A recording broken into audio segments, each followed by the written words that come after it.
Hey guys, just want to build upon our hand, forearm, elbow, strength stuff.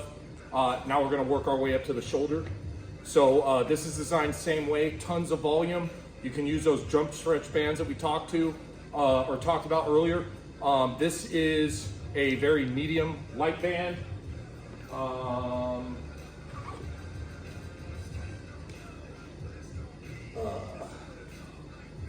Here is the Micro Mini. That's in really good shape right there. The size of the Micro Mini that you'll get. Okay, so if it's too thick or too much tension, you don't have to hold on to both strands when you're doing these exercises. You can just loop this over the top of your shoulder or over your shoulders onto your back and come here for one of the exercises. But you want tension where you can do these for literally hundreds of reps. Okay, so to start, this is going to be what we call a scapular movement. So it's all going to be controlled with your upper back right here. So your shoulder blades or your scapulas on this exercises are going to be doing nothing but moving back and forth. Okay, so what you're going to do is pick a grip that feels pretty good. Okay, not too much tension, but not too way out here to where you're not getting any tension. Okay, and all you're going to do is pull your shoulder blades together and relax them. So arms are going to be extended, wrists are going to be very strong and straight, and all you're going to do is extend your arms, okay, all the way out.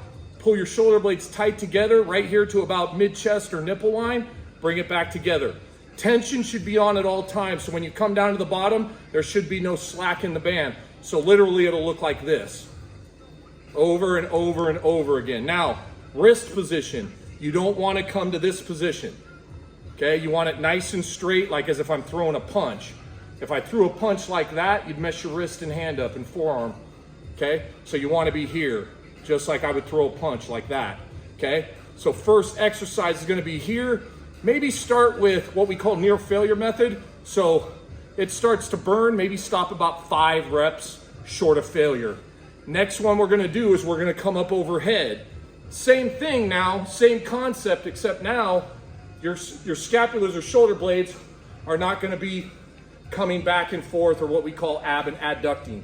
Okay, what they're going to be doing is they're going to be turning and rotating like this. So the movement will look like this. Again, it's a scapular movement.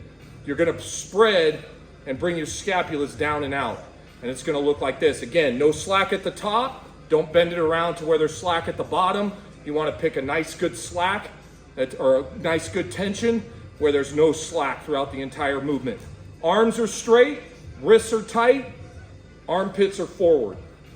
Okay, so you're here just like that. Okay, again, near failure, like 5, 6 reps short of failure, 3 reps short of failure as you get better.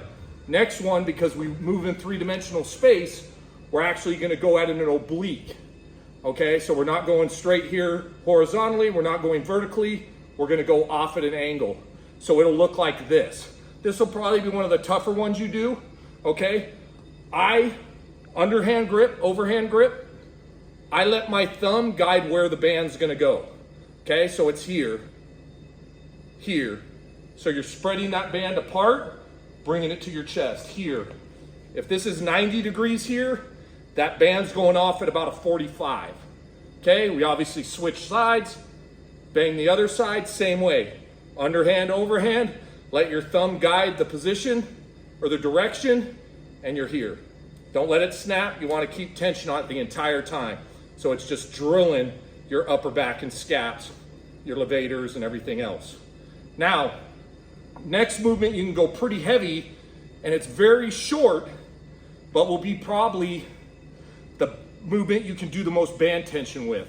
And it's probably, in my opinion, the most effective movement if you're looking at your like rotator cuffs and your upper back and mid back. And all you're going to do, weld your elbows at your side. Ribs are pulled down so your abs are tight, nice and tall, shoulders are pulled back and down. I put my thumbs out so I know the direction that the band's going. Okay, so if you tend to grip it like this, the band's going to go all over the place. I let this steer the band straight out, and the range of motion is going to look just like this. Hold for a count of 2, relax. Hold for a count of 2, relax. Range of motion is almost minimal.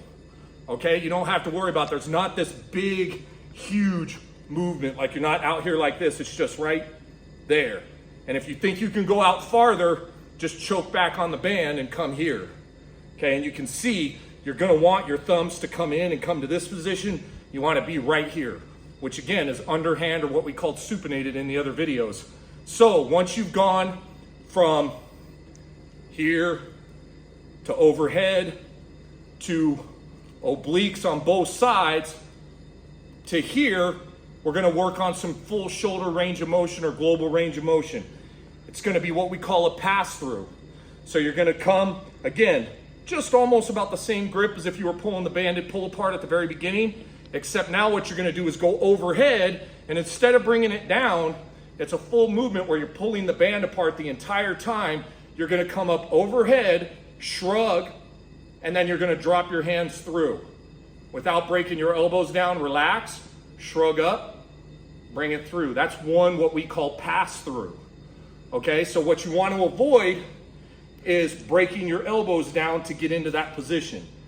So if you have to take a little bit more wider grip on the band, you can do this with a PVC pipe, but band's good because you get to use a lot of tension and feel what it feels like to get some feedback back from the band. But you just come through and just take a little bit wider of a grip. And then if you're like, oh man, that felt pretty good, bring it in a little bit and challenge yourself. Remember, armpits forward when you're overhead, bring it through, shrug up, bring it back through. And that shrug, when you drive your shoulder up into your ear, packs your shoulder joint if your armpits forward so that it's nice and tight and not loose. Okay, so between those first two, the middle one at the obliques, the hard external rotation here, as well as the pass through, that should get your full shoulder capsule just up and running. And then once you're there, if you want to sprinkle in some of the stuff that we had with the softball warm-up from previous videos, I would say do the posterior joint capsule, where you actually feed your hand like this with the ball on the back. That would probably be a good one to sprinkle in there so you get some SMR or self-myofascial release there, and you should be ready to rock and roll. If you have any questions, let me know. Leave it in the comments like the cool kids say, but otherwise, that's how you get awesome. Peace.